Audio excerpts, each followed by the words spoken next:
ಸರ್ಕಾರ ಬೀಳಿಸೋಕೆ 50 ಕೋಟಿ ಆಫರ್ ಅನ್ನ ಬಿಜೆಪಿಯ ನಾಯಕರು ಕೊಡ್ತಾ ಇದ್ದಾರಾ? ಈ ಪ್ರಶ್ನಾರ್ಥಕ ಚಿಹ್ನೆ ಮೂಡ್ತಾ ಇದೆ. ಕಾರಣ ಮುಖ್ಯಮಂತ್ರಿಗಳು ಕೊಟ್ಟಂತಹ ಸ್ಟೇಟ್ಮೆಂಟ್. ಬಿಜೆಪಿ ನಾಯಕರ ಮೇಲೆ 50 ಕೋಟಿಯ ಆಫರ್ ಬಾಂಬ್ ಅನ್ನ ಸಿಡಿಸಿದ್ದಾರೆ ಮುಖ್ಯಮಂತ್ರಿಗಳು. ಮೈಸೂರಿನಲ್ಲಿ ನಿನ್ನೆ ಸಿಎಂ ಸಿದ್ದರಾಮಯ್ಯ ಅವರು ಮಾಡಿದಂತಹ ಭಾಷಣ ಹಾಗೂ ಪ್ರಸ್ತಾಪ ಮಾಡಿದಂತಹ ವಿಚಾರಗಳು ಈಗ ರಾಜ್ಯ ರಾಜಕೀಯದಲ್ಲಿ ಸಂಚಲನಕ್ಕೆ ಕಾರಣ ಆಗ್ತಾ ಇದೆ. ಕಾಂಗ್ರೆಸ್ ಸರ್ಕಾರವನ್ನ ಅಸ್ಥಿರಗೊಳಿಸೋದಕ್ಕೆ ಆಪರೇಷನ್ ಚಾಲ್ತಿಯಲ್ಲಿದೆ ಅನ್ನೋದು ಮುಖ್ಯಮಂತ್ರಿಗಳ ಆರೋಪ ಆಗ್ತಾ ಇದೆ. ಸಿಎಂ ಹೇಳಿಕೆಯಿಂದ ಸಹಜವಾಗಿ ರಾಜಕೀಯದಲ್ಲಿ ಕಂಪನ ಶುರುವಾಗ್ತಾ ಇದೆ. ಆದರೆ ನಿನ್ನೆ ಆಪರೇಷನ್ ಬಗ್ಗೆ ಹೇಳಿದ್ರು, ಯಾರು ಯಾವಾಗ ಯಾವ ರೂಪದಲ್ಲಿ ಕೊಟ್ಟರು ಅನ್ನೋದನ್ನ ಅವರು ಉಲ್ಲೇಖಿಸಲಿಲ್ಲ. ಡೆಲ್ಲಿ ಮುಖ್ಯಮಂತ್ರಿ ಅಗರ್ವಾಲ್ ಮಾಡುವುದು ನನ್ನ ಮೇಲೆ ಶುರು ಮಾಡಿದ್ದಾರೆ. ಅನಗತ್ಯವಾಗಿ ಸುಳ್ಳು ಹಾಕದ ಕೇಸ್ಗಳು ಈಗಾಗಲೇ ಮಾಡಿ ಸಿದ್ದರಾಮಯ್ಯ ಸರ್ಕಾರ ಕಿತ್ತಾಕಬೇಕು ಅಂತೇಳಿ 50 ಜನ MLA-ಗಳಿಗೆ 50 ಕೋಟಿ ಕೊಡ್ತೀವಿ.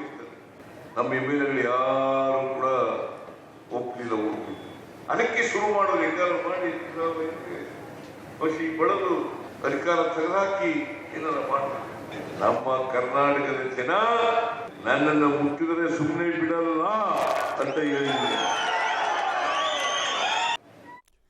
50 ಕೋಟಿ ಆಫರ್ನ 50 ಶಾಸಕರಿಗೆ ಮಾಡಿದ್ರು. ಆದರೆ ನಮ್ಮ ಶಾಸಕರು ದುರ್ಬಲರಲ್ಲ ಅನ್ನೋ ಮೆಸೇಜ್ ಅನ್ನು ಕೊಟ್ಟರು ಅವರು.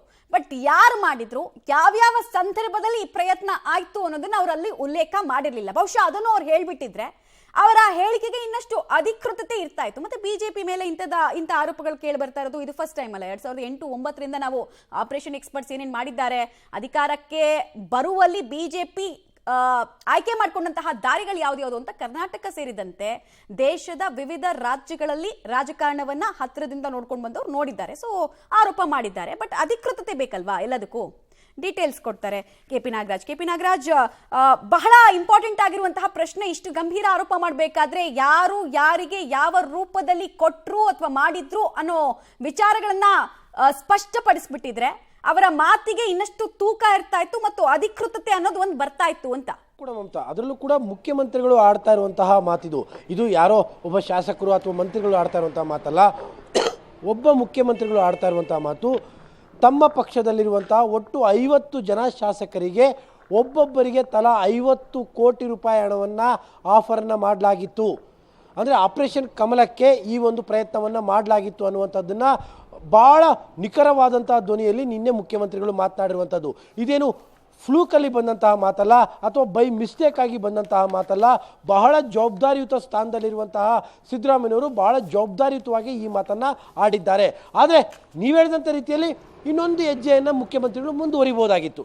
ಯಾರು ಯಾರಿಗೆ ಯಾವ ಹಂತದಲ್ಲಿ ಆಫರನ್ನು ಕೊಟ್ಟರು ಮತ್ತು ಆಫರನ್ನು ಕೊಟ್ಟಂತಹವರು ಯಾರು ಮತ್ತು ಆಫರನ್ನು ತಿರಸ್ಕರಿಸಿದಂಥವರು ಯಾರ್ಯಾರು ಅನ್ನುವಂಥದ್ದು ಇನ್ನು ಒಂದು ಹೆಜ್ಜೆ ಮುಂದೆ ಹೋಗ್ಬಿಟ್ಟಿದ್ರೆ ನಿಶ್ಚಿತವಾಗ್ಲೂ ಕೂಡ ಇದು ಗಾಳಿಲಿ ಗುಂಡೋ ಅಲ್ವೋ ಅನ್ನುವಂಥದ್ದು ಅಲ್ಲೇ ಆ ಕ್ಷಣವೇ ತೀರ್ಮಾನ ಆಗ್ಬಿಡ್ತಾ ಇತ್ತು. ಹೀಗಾಗಿನೇ ಈ ವಿಚಾರದಲ್ಲಿ ಇದು ಗಾಳಿಲಿ ಗುಂಡು ಅನ್ನುವಂಥದ್ದು ಅಥವಾ ಇದು ಡೈವರ್ಷನ್ಗೋಸ್ಕರವಾಗಿ ಮುಖ್ಯಮಂತ್ರಿಗಳು ಆಡ್ತಾ ಇರುವಂತಹ ಮಾತು ಅನ್ನುವಂಥ ರೀತಿಯಂಥ ಸಹಜವಾದಂಥ ಟೀಕೆಗಳು ವ್ಯಕ್ತವಾಗ್ತಾ ಇದ್ದಾವೆ. ಆದರೆ ಮುಖ್ಯಮಂತ್ರಿ ಸ್ಥಾನದಲ್ಲಿರುವಂತಹ ವ್ಯಕ್ತಿಗಳು ಆಡಿರುವಂತಹ ಮಾತಾಗಿರೋದ್ರಿಂದ ಇದು ಬಹಳ ಗಂಭೀರತೆಯನ್ನು ಪಡೆದುಕೊಳ್ಳುತ್ತೆ. ಈ ಒಂದು ಮುಖ್ಯಮಂತ್ರಿಗಳ ಮಾತನ್ನೇ ಇಟ್ಕೊಂಡು ಒಂದು ರೀತಿಯಾದಂತಹ ತನಿಖೆಯೂ ಕೂಡ ಆಗಬೇಕಾದಂಥ ಅವಶ್ಯಕತೆ ಇದೆ. ಯಾಕಂದರೆ ಅಂತಿಂಥ ಮಾತಲ್ಲ ಇದು. ಒಬ್ಬ MLA-ಗೆ 50 ಕೋಟಿ ರೂಪಾಯಿನ ಆಫರ್ ಅಂದರೆ ಎಷ್ಟು ಕೋಟ್ಯಾಂತರ ರೂಪಾಯಿ ದುಡ್ಡಾಯಿತು.